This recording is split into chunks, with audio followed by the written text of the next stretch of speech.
جس چیز کا بھی طریقہ ہم اس سے پوچھتے ہیں تو وہ اپنی مرضی سے بتا دے گا. تو اگر ہم اس سے یہ پوچھیں کہ حضرت یہ بتائیں کہ اس معاملے میں نبی پاک صلی اللہ علیہ وسلم کا طریقہ کار کیا تھا, اللہ اکبر, تو پھر جتنا بھی کوئی گیا گزرا ہوگا نا اس کو بتانا پڑے گا نبی کریم صلی اللہ علیہ وسلم کا طریقہ.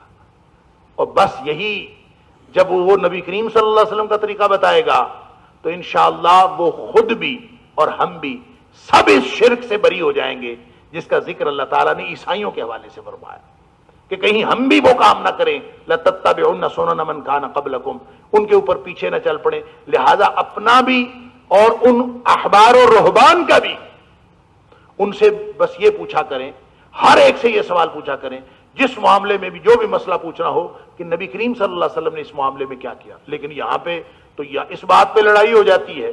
میں ایک ٹی وی پروگرام میں بیٹھا تھا تو میری اینکر کے ساتھ جھگڑا ہو گیا, تو جو آن ایئر تو تھوڑا ہوا, بعد میں اس نے فون کر کے میرے ساتھ جھگڑا کیا صرف اس بات پر کہ ایک مولوی صاحب نے وہاں پہ بات کی تھی کوئی بات کسی مسئلے کے حوالے سے.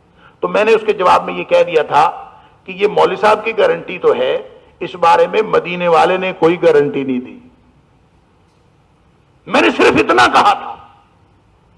تو حضرت کو بڑی تکلیف ہوئی کہ تم نے میرے پروگرام خراب کرنے کی کوشش کی. جب مدینے والے نے گارنٹی نہیں دی تو امت کو بتا دو نا کہ گارنٹی میں دے رہا ہوں, مدینے والا نہیں دے رہا. تمہاری گارنٹی پہ کسی کو اعتماد ہے تو لے لے. اور جب آپ یہ کہتے ہیں نا ایمبیگوس طریقے سے, مبہم طریقے سے آپ یہ کہتے ہیں بس دین میں یہ ہے, تو سمجھنے والا سمجھتا ہے کہ شاید اللہ کے رسول صلی اللہ علیہ وسلم کا لائے ہوا دین ایسا ہے. تو یہ طریقہ کار, یہ احبار اور رہبان جو عیسائیوں کے تھے ان کا طریقہ کار تھا کہ وہ اپنی مرضی سے فتوے بناتے تھے, اپنی مرضی سے مسئلے بتاتے تھے, اور اپنے نبیوں کے اور ان نصوص کو جو پہلے آئی ہوئی تھی ان کا خیال کیے بغیر, اور لوگ بھی اگر ان کا خیال کیے بغیر مانتے چلے جائیں گے تو یہی تو عیسائیوں کا طریقہ کار ہے.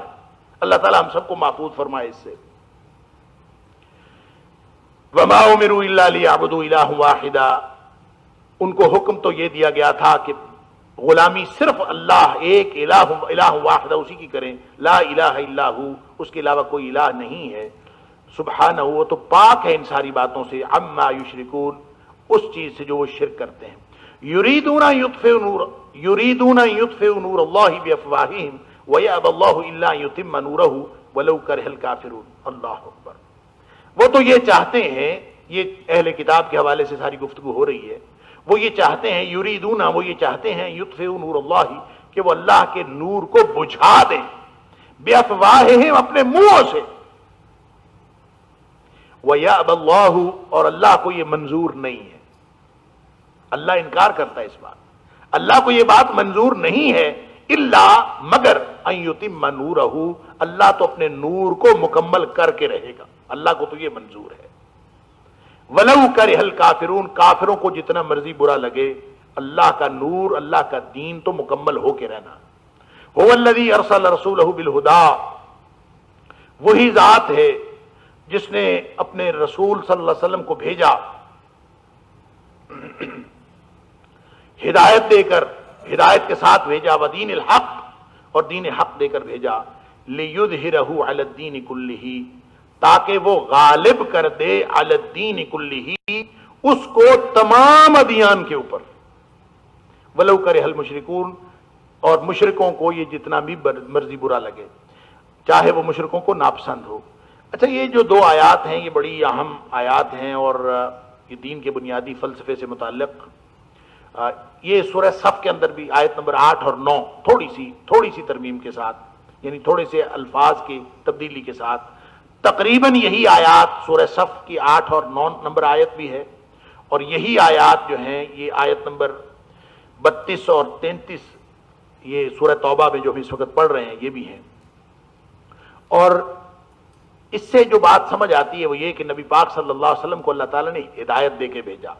نبی کریم صلی اللہ علیہ وآلہ وسلم بطور ہدایت کے آپ نمونہ ہیں. نبی کریم صلی اللہ علیہ وسلم لقد کان لکم فی رسول اللہ اسوۃ حسنہ, آپ نمونہ کس بات کا؟ ہدایت کا. اس کا مطلب یہ ہے هو الذی ارسل رسولہ, اس نے بھیجا رسول کو بالہدیٰ, ہدایت دے کر, لہذا اس کا معنی یہ ہوگا کہ نبی کریم صلی اللہ علیہ وسلم جو کچھ بھی لے کے آئے ہیں وہ سارا کچھ ہدایت ہے. نبی پاک صلی اللہ علیہ وسلم جو کچھ لے کے آئے وہ سب ہدایت. ودین الحق، اور وہ دین حق ہے. سچا دین ترجمہ ہم کرتے ہیں، لیکن حق وہ ہوتا ہے جس کو ثابت کرنے کے لیے کسی خارجی دلیل کی ضرورت نہیں ہوتی. حق وہ ہوتا ہے جس کا جو آپ اپنا ثبوت ہوتا ہے. لہذا نبی کریم صلی اللہ علیہ وسلم کی نبوت کو ثابت کرنے کے لیے کسی دلیل کی ضرورت نہیں. نبی پاک صلی اللہ علیہ وسلم کی حیات طیبہ دلیل ہے اس بات کی کہ آپ اللہ کے رسول ہیں. اور کبھی بھی کوئی رسول دلیل نہیں دیتا فلاں چیز دیکھ لو اس لیے میں رسول ہوں، فلاں چیز دیکھ لو اس لیے میں رسول ہوں. ایسا نہیں. اللہ کا رسول ہے، اور اس پر اللہ گواہ کافی ہے. قرآن نے کئی جگہ پہ فرمایا کہ اس پر اللہ گواہ کافی ہے. اور رسول یہ بتاتا ہے کہ میں تو اللہ کا رسول ہوں، اللہ جانتا ہے کہ میں اللہ کا رسول ہوں. بس سورہ یاسین کے اندر وہ تین جو یکے بعد دیگرے بھیجے تو انہوں نے کہا کہ ان انتم الا تکذبون، تم تو جھوٹے ہو. تین رسولوں کو جھوٹا کہہ دیا. انہوں نے کیا دلیل دی؟ انہوں نے دلیل دی وقالوا ربنا يعلم انا الیکم لمرسلون. ہمارے رسول ہونے کی دلیل یہ ہے کہ ہمارا رب جانتا ہے کہ ہم اللہ کے رسول ہیں. کوئی دلیل ادھر ادھر سے لانے کی ضرورت نہیں. اسی طرح قرآن بھی اللہ کے رسول صلی اللہ علیہ وسلم کا لایا ہوا یہ قرآن، یہ بھی خود حق ہے، دین الحق. اور قرآن کے ثابت کرنے کے لیے کہ سچا قرآن ہے، اس کے لیے بھی کسی خارجی دلیل کی ضرورت نہیں ہے. قرآن خود دلیل دیتا ہے. قرآن آپ اپنی دلیل ہے، قرآن آپ اپنا ثبوت ہے. یہ حق ہے. لہذا ایک تو نبی پاک صلی اللہ علیہ وسلم کی ہر چیز اگر ہدایت ہے، اور یقیناً ہے، اللہ کا قرآن ریپیٹڈلی فرما رہا ہے، اور اس کا جو ابھرنا ہے اس دین حق کا لِيُظْهِرَهُ عَلَى الدِّينِ كُلِّهِ، یہ سب ادیان پر غالب آ جائے، اس پر سارے عالم کفر کو خطرہ ہے. یریدون لیطفئوا نور اللہ، سارا عالم کفر اس بات پر اکٹھا ہے کہ یہ کہیں غالب نہ آ جائیں. یریدون، وہ سب یہ چاہتے ہیں، لیطفئوا نور اللہ، یہ اس اللہ کے دین کو اس کے راستے میں روڑے اٹکائیں، اس کو پھونکوں سے بجھا دیں، منہوں سے بجھا دیں بے افواہ. جو مولانا ظفر علی خان نے کہا تھا کہ نور خدا ہے کفر کی حرکت پہ خندہ زن. اس پہ اللہ ہنستا ہوگا، اللہ مسکراتا ہوگا کہ کافر کیا کرتے ہیں. نور خدا ہے کفر کی حرکت پہ خندہ زن، پھونکوں سے یہ چراغ بجھایا نہ جائے گا. لوگ سمجھتے ہیں کہ بجھ جائے گا، لوگ کوشش کرتے ہیں، یریدون، بڑی کوشش کر، ساری دنیا اسلام کے خلاف. اسلاموفوبیا ہے کیا؟ وہ اسلام سے ڈرتے ہیں. بھئی اسلام بندے مارنے سے، مسلمانوں کو شہید کرنے سے اسلام ختم ہو جائے گا؟ یا مسلمانوں کے خلاف پوری دنیا مسلمانوں کے خلاف ہو جائے، کیا اسلام ختم ہو جائے؟ اسلام تو اللہ نے بھیجا ہے لِيُظْهِرَهُ عَلَى الدِّينِ كُلِّهِ، اس میں غالب آنا ہی آنا ہے. وہ غالب ہونے کے لیے آیا ہے. لہذا وہ تمہارے پھونکوں سے، تمہاری اس طرح کی حرکتوں سے کبھی بجھنے والا نہیں ہے. پوری دنیا اسلام کے خلاف متفق ہو جائے، متحد ہو جائے، اور اسلام کے اس نور کو بجھانا چاہے. جب اللہ نے فیصلہ کر لیا کہ اس کو غالب آنا ہے، اللہ کتب اللہ لأغلبن انا ورسلی، اللہ نے فیصلہ کر لیا ہے میں اور میرا رسول لازماً غالب آئے. تو اس کا مطلب ہے وہ غالب ہے. تو اس غلبے کے مفہوم میں البتہ فرق ہے، علماء کا اختلاف ہے، مفسرین کا اختلاف ہے. مسلمانوں نے اس کو سمجھنے میں دو طرح کے بڑے، یوں کہہ لیجئے کہ بالکل ایک دوسرے سے مختلف نقطہ نظر ہیں. اس میں تقریباً سارے مسلمان یہ دو میں سے کوئی ایک نقطہ نظر رکھتے ہیں. ایک نقطہ نظر یہ ہے کہ نبی پاک صلی اللہ علیہ وسلم اللہ کے دین کو غالب کرنے کے لیے آئے تھے، لہذا یہ کرنے کا کام ہے، یہ کرنے کا کام ہے. اور نبیوں کا کام تھا کہ وہ کام کریں، پوری دنیا پر اللہ کے دین کو غالب کریں، عملاً فعلاً. حکومت اسلام کی ہونی چاہیے، غلبہ اسلام کا ہونا چاہیے. نبی اس لیے آتے تھے لِيُظْهِرَهُ عَلَى الدِّينِ كُلِّهِ، پوری دنیا پر اسلام کا غلبہ کریں، عملاً اور فعلاً غلبہ کریں، وہ اس لیے آتے تھے. لہذا نبی جب اس دنیا سے چلے گئے تو اب کام امتیوں پہ آ گیا.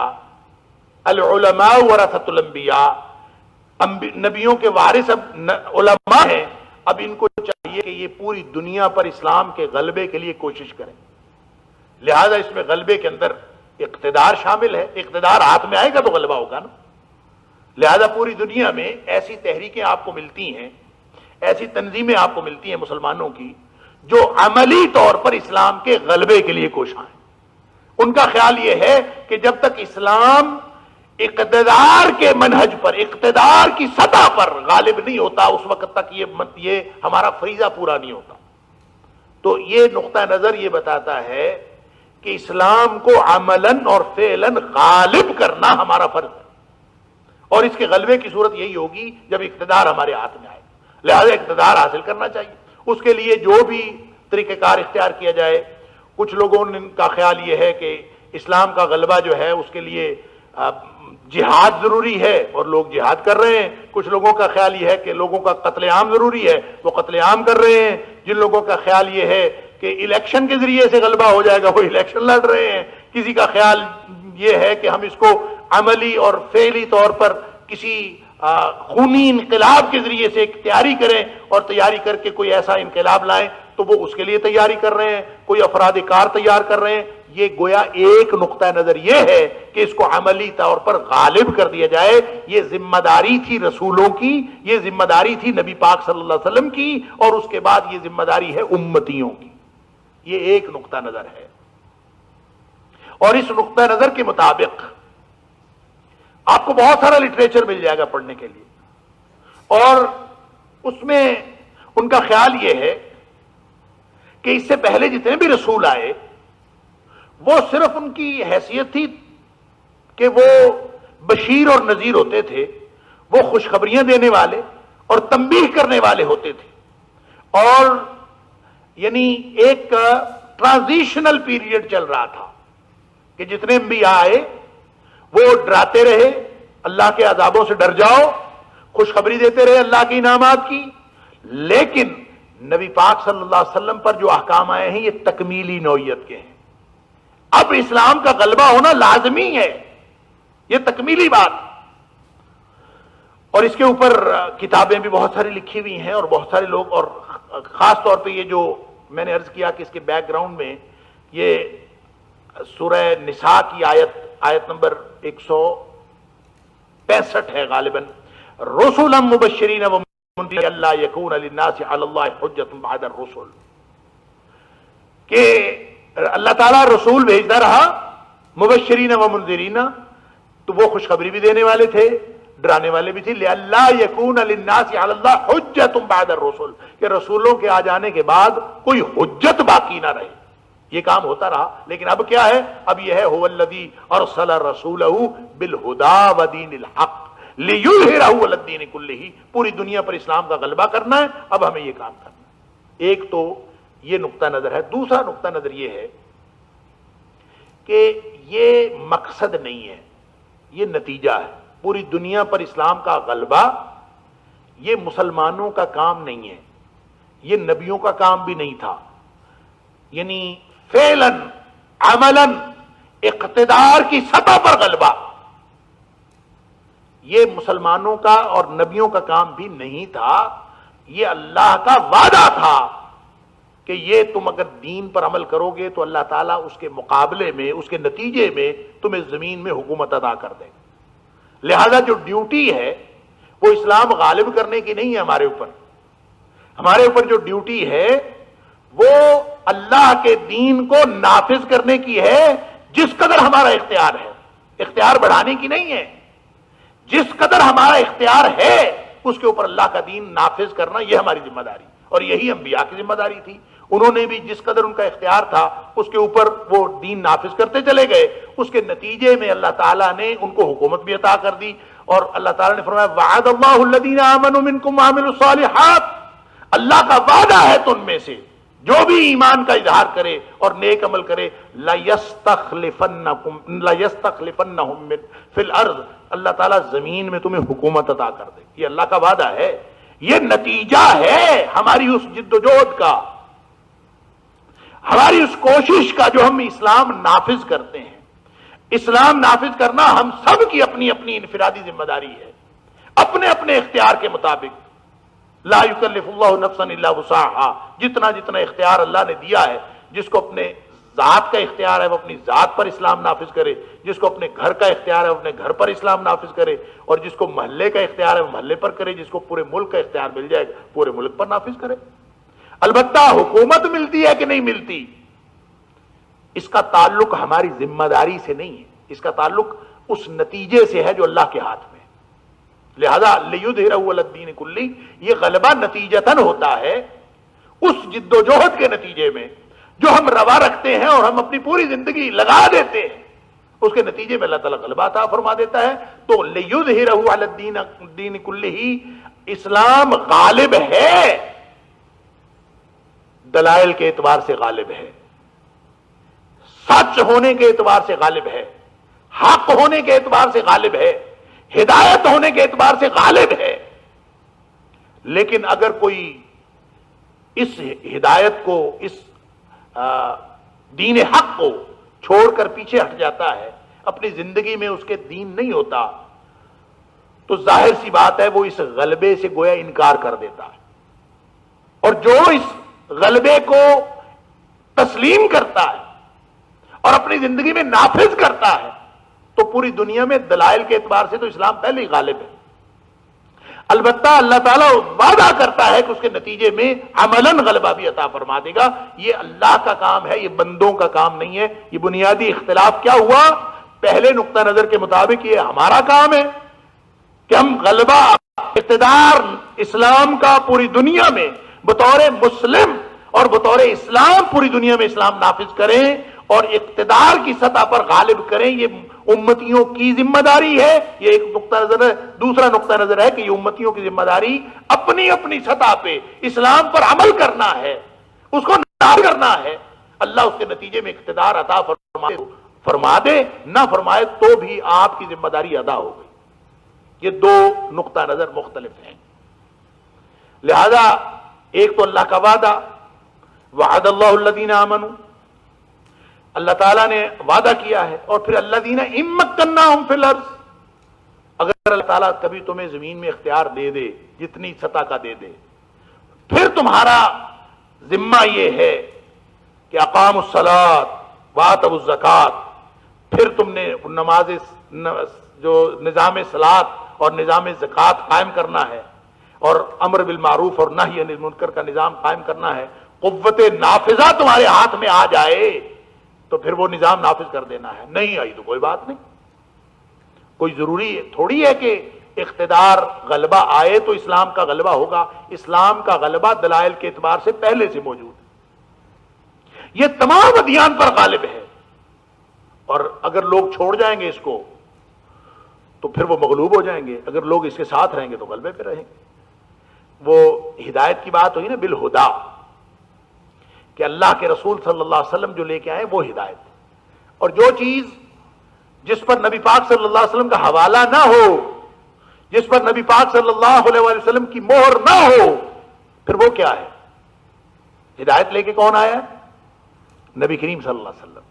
اور جو بات جو ہدایت دی جا رہی ہو، ہدایت کے نام پر دی جا رہی ہو، لیکن اس کو پر مدینے والا حوالہ ہی نہ ہو تو وہ ہدایت ہوگی؟ نبی کریم صلی اللہ علیہ وسلم نے حضرت حذیفہ بن یمان رضی اللہ تعالیٰ عنہ والی حدیث میں، جو بخاری اور مسلم کے اندر موجود ہے، لمبی حدیث آپ سب جانتے ہیں، جس میں خیر اور شر، خیر کا دور، شر کا دور، حضرت حذیفہ رضی اللہ تعالیٰ عنہ پوچھتے ہیں، وہ فرماتے ہیں لوگ نبی پاک صلی اللہ علیہ وسلم سے خیر کے بارے میں پوچھتے تھے، میں شر کے بارے میں پوچھا کرتا تھا، اس لیے کہ مجھے ڈر لگتا تھا کہیں ہم شر کو پہنچ نہ جائیں. تو میں نے نبی پاک صلی اللہ علیہ وسلم سے پوچھا کہ اللہ کے رسول صلی اللہ علیہ وسلم، آپ سے پہلے ہم شر کے دور میں تھے، آپ کی صورت میں اللہ تعالیٰ نے ہمیں خیر عطا فرمایا، کیا اس کے بعد بھی کوئی شر ہے؟ فرمایا ہاں ہے. اللہ کے رسول صلی اللہ علیہ وسلم، اس شر کے بعد کوئی خیر ہے؟ فرمایا ہاں ہے، خیر ہے، لیکن اس خیر کے اندر دھوکہ ہے، ملاوٹ ہے، ابہام ہے، وفیہ دخن، اس میں دخن ہے۔ اب حضرت حذیفہ حیران ہو گئے، خیر تو خیر ہوتا ہے، اس میں دھوکہ کیا ہے، اس میں ملاوٹ کیا ہے، اس میں ابہام کیا ہے؟ فرمایا کہ دخن اس کا یہ ہے کہ ائمۃ یہدون، پیشوا ہوں گے، رہنما ہوں گے، اور ہدایت کا کام بھی کر رہے ہوں گے۔ ائمۃ یہدون، ہدایت کا کام کر رہے ہوں گے، لیکن وہ جس ہدایت کی بات کر رہے ہوں گے نا، بغیر ہدی، وہ میری لائی ہوئی ہدایت نہیں ہوگی۔ نبی پاک صلی اللہ علیہ وسلم کی ہدایت کو چھوڑ کر کسی اور جگہ سے ہدایت لینا اور ہدایت کا کام کرتے رہنا، اس کا نبی کریم صلی اللہ علیہ وسلم کے دین کے ساتھ کوئی تعلق نہیں۔ لہذا وہ جو سورہ آل عمران میں ہم پڑھ آئے ہیں کہ اگر اللہ تمہاری مدد کرے، ینصرکم اللہ، اگر اللہ تمہاری مدد کر رہا ہو نا، فلا غالب لکم، تمہارے اوپر کوئی غالب آ ہی نہیں سکتا۔ اللہ مدد اللہ نے کرنی۔ وَإِن يَخْذُلْكُمْ، اگر اللہ تمہاری مدد چھوڑ جائے، فَمَنْ ذَا الَّذِي يَنْصُرُكُم مِّن بَعْدِهِ، تو پوری دنیا میں تمہاری مدد کرنے والا کوئی نہیں ہوگا۔ وَعَلَى اللَّهِ فَلْيَتَوَكَّلِ الْمُؤْمِنُونَ، اہل ایمان کا بھروسہ صرف اللہ پر ہونا چاہیے۔ غزوہ احد میں جو مسلمانوں کو مسئلہ ہوا، جو ہزیمت کا سامنا کرنا پڑا، تو مسلمان دل گرفتہ تھے۔ فرمایا کہ وَلَا تَهِنُوا وَلَا تَحْزَنُوا، نہ کمزوری دکھانے کی ضرورت ہے، نہ غم کھانے کی ضرورت ہے۔ وَأَنْتُمُ الْأَعْلَوْنَ إِن كُنتُم مُؤْمِنِينَ، عروج اور بلندی تمہارا مقدر ہے اگر تم مومن ہو، سچے مومن۔ گویا تم اپنے ایمان کی فکر کرو، عروج تمہارے لیے لکھ دیا گیا۔ سورہ شورا کے اندر اللہ تعالیٰ نے حضرت نوح علیہ السلام کا ذکر کیا، آیت نمبر 13 ہے غالباً۔ حضرت نوح علیہ السلام کا ذکر کیا، حضرت ابراہیم علیہ السلام کا ذکر کیا، حضرت موسیٰ علیہ السلام کو، حضرت عیسیٰ علیہ السلام، 4 نبیوں کا ذکر کیا۔ اور 4 نبیوں کا ذکر اس طرح کیا کہ ان کو اللہ تعالیٰ نے دین دیا تھا، تاکید کی تھی۔ شرع لکم من الدین ما وصى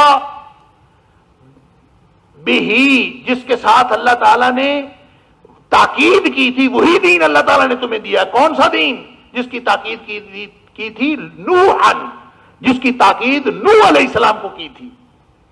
اور فرمایا کہ وہی تاکید ابراہیم علیہ السلام کو کی تھی، وہی تاکید موسیٰ علیہ السلام کو کی تھی، وہی تاکید عیسیٰ علیہ السلام کو کی تھی، وہی تاکید تمہیں کی جا رہی ہے۔ شرع لکم من الدین، وہی دین تمہارے لیے شریعت بنا کے لایا گیا ہے۔ کیا تاکید کی تھی؟ ان اقیم الدین،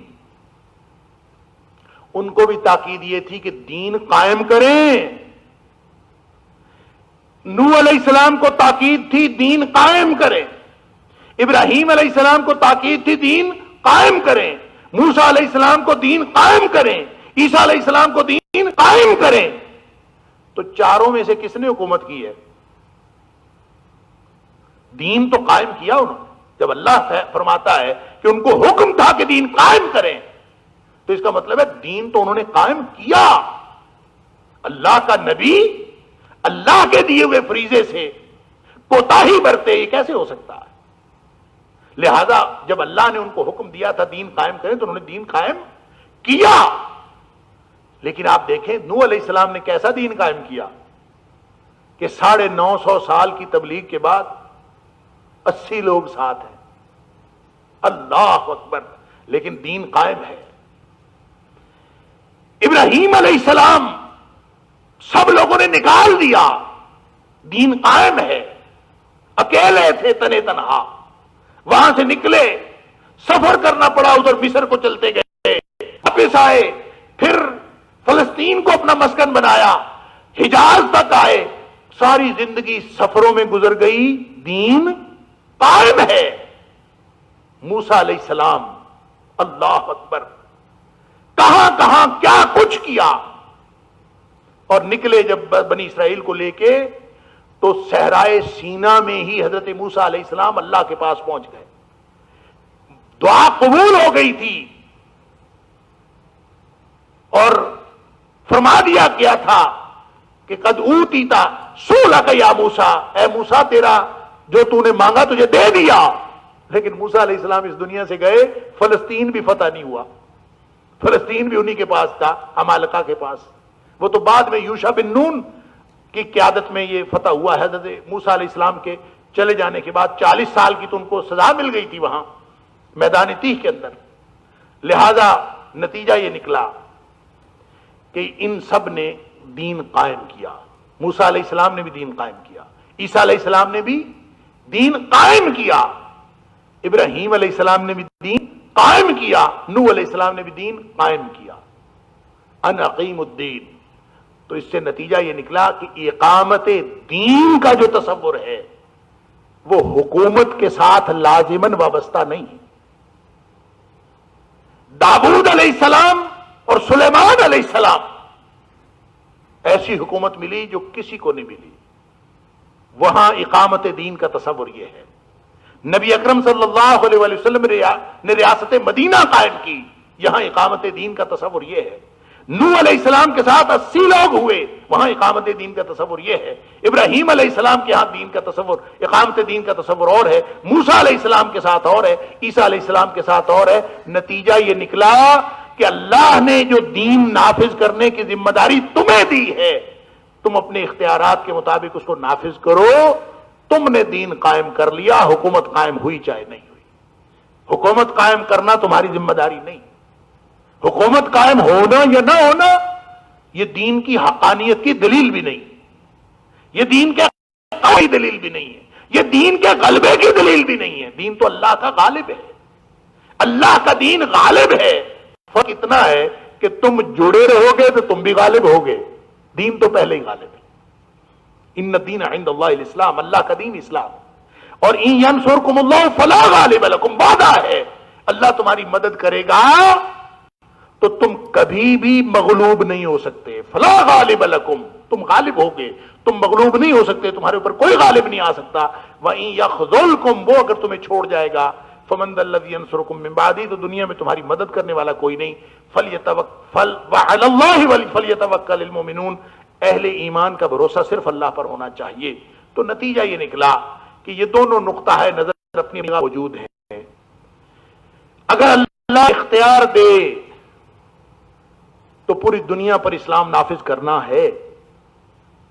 اگر اللہ اختیار دے تو پورے ملک پر اسلام نافذ کرنا ہے. اور اگر اللہ اختیار دے تو اپنے محلے میں، اپنے شہر میں، اپنی ڈویژن میں اسلام نافذ کرنا ہے. لیکن جس اللہ نے آپ کو اختیار دیا ہے آپ کی اپنی ذات پر تو دیا، یہ 5-6 فٹ کی کائنات پر، اس پر تو پہلے اسلام نافذ کرے. اگر نیت وہ ہے اقامت دین کی، جس کی تاکیدیں اللہ نبیوں کو کرتا رہا، اگر نیت وہ ہے کہ میں نے دین کو قائم کرنا ہے، میں نے اقامت دین کا فریضہ سر انجام دینا ہے، تو اقامت دین کا مطلب حکومت قائم کرنا لازمی طور پر نہیں ہے. اگر اللہ اختیار دے دے تو حکومت قائم کرنا بھی آپ کے اختیار میں آ جائے گا. یہ اصل میں امتحان کا فلسفہ ہے. آپ امتحان کے، اسلام کے فلسفہ امتحان کو سمجھ لیں تو آپ کو یہ بات بھی سمجھ میں آ جائے گی، جیسے جیسے اختیار بڑھتا ہے نا ویسے ویسے امتحان بڑھتا ہے. جیسے جیسے آپ کے اختیارات میں اضافہ ہوتا ہے یا آپ کے جو ماتحت ہیں وہ بڑے ہوتے جاتے ہیں، ایریا بڑا ہوتا جاتا ہے، تو آپ کا امتحان بڑا ہوتا چلا جاتا ہے. کلکم راعی وکلکم مسئول عن رعیتہ. اب آپ یہ بتائیں کہ اس بندے کو کون کہے گا سیاںا جو کہے کہ میرا امتحان بڑا کر دو؟ امتحان چھوٹا اچھا ہے کہ بڑا امتحان اچھا ہے؟ بڑے امتحان میں اللہ ڈالتا ہے. انسان کا کام امتحان میں کامیاب ہونا ہے. جب انسان کامیاب ہوتا چلا جاتا ہے تو اللہ کامیابی کا اعلان کرتا ہے. وَإِذِ ابْتَلَىٰ إِبْرَاهِيمَ رَبُّهُ بِكَلِمَاتٍ فَأَتَمَّهُنَّ، امتحان میں مبتلا اللہ نے کیا، پاس ابراہیم ہوتا چلا گیا. پھر اعلان ہوا انی جاعلک للناس اماما، جا تجھے میں ساری انسانیت کا امام بناتا ہوں. ساری انسانیت کے امام بن گئے، ساری انسانیت کے امام بن گئے، جد الانبیاء بن گئے، حکومت کہیں بھی نہیں ہے۔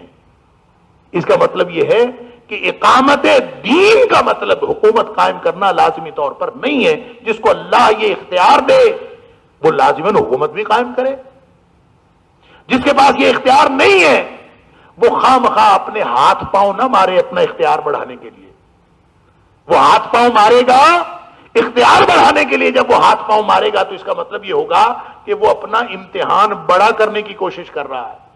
آپ کو پتا ہے کہ اسلام میں یہ جو عہدے ہیں یہ اس کو نہیں دیے جاتے جو مانگتا ہے، جو کہے نا مجھے دے دو، اس کو نہیں دی جاتی۔ جس کے پاس، جس کو اللہ تعالی صلاحیت دیتا ہے اور جو باصلاحیت ہوتا ہے اس کو خود بخود مل جاتے ہیں۔ حضرت ابو ذر غفاری رضی اللہ تعالی عنہ بہت ہی نیک صحابی تھے، یعنی صحابہ سارے ہی نیک تھے، لیکن ان صحابہ میں سے بڑے ہی درویش اللہ والے مٹے ہوئے آدمی،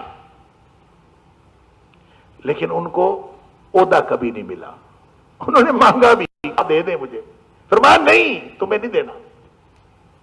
یعنی ہر ایک کی ایک صلاحیت ہوتی، وہ صلاحیت ہوگی تو، اور جو مانگ کے لیتا ہے، نبی پاک صلی اللہ علیہ وسلم فرمایا جو مانگتا ہے ہم اس کو نہیں دیتے۔ اور ایک حدیث ہے جو ابو داؤد میں غالباً کہ نبی پاک صلی اللہ علیہ وسلم فرمایا ان اخونکم، وہ تم میں سے سب سے زیادہ خائن آدمی ہے، خائن ترین آدمی ہے، وہ بددیانت آدمی ہے، من طلبہ، جو مانگ کے عہدہ لیتا ہے مجھے دے دو۔ اس لیے کہ جس کو یہ پتا ہے کہ میں عہدہ لوں گا تو میں امتحان میں پھنس جاؤں گا، وہ کب مانگتا ہے؟ جس کو پتا ہے کہ میں اور بڑا ہوتا جاؤں گا تو میں پھنستا چلا جاؤں گا، وہ تو بچتا ہے اس سے کہ میں پیچھے ہی رہوں تو بہتر ہے، امتحان چھوٹا ہی رہے تو ٹھیک ہے۔ اور جس کو نہیں پتا، جو یہ سمجھتا ہے کہ خیر ہے بس عہدہ آ جائے، تو اس کا مطلب یہ ہے کہ اس کے دل میں بددیانتی موجود ہے۔ اللہ تعالیٰ معاف فرمائے، اللہ تعالیٰ ہم سب کو دین کی سمجھ عطا فرمائے۔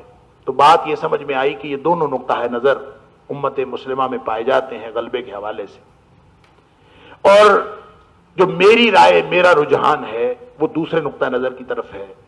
اللہ تعالیٰ مجھے اور آپ کو، ہم سب کو اس بات کی توفیق عطا فرمائے کہ جس قدر ہمارے پاس اختیار ہے ہم اس قدر اللہ کے دین کو نافذ کر لیں، اور بس اس کے لیے کوشش کرتے رہیں۔ اور اقتدار اور غلبہ اور فعلی طور پر اسلام کو اقتدار ملنا یہ لازمی طور پر اس بات کی دلیل نہیں ہے کہ اسلام کا غلبہ ہو گیا۔ اسلام کے غلبے اور اقامت دین سے مراد حسب اختیار اسلام کو نافذ کر دینا ہے۔ جیسے یہی کام انبیاء نے کیا، یہی کام ہمارے ذمے ہے، اور جب کبھی یہ موقع آ جائے کہ حکومت ہمارے پاس ہو تو پھر انشاءاللہ پوری دنیا پہ اسلام نافذ کر دیں گے، اور نہیں تو کم از کم اپنے گھر پر تو اسلام نافذ کر لیں، اپنے آپ پر تو اسلام نافذ کریں۔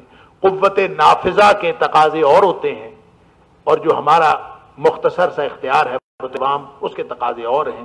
لہذا عوام کی سطح پر رہتے ہوئے قوت نافذہ کے تقاضے پورے کرنے کی کوشش نہ کریں، یہ وہ بات ہے جو خرابی کی صورت پیدا کرتی ہے۔ اللہ تعالیٰ مجھے اور آپ کو سمجھ اور عمل کی توفیق عطا فرمائے۔ وآخر دعوانا الحمدللہ رب العالمین۔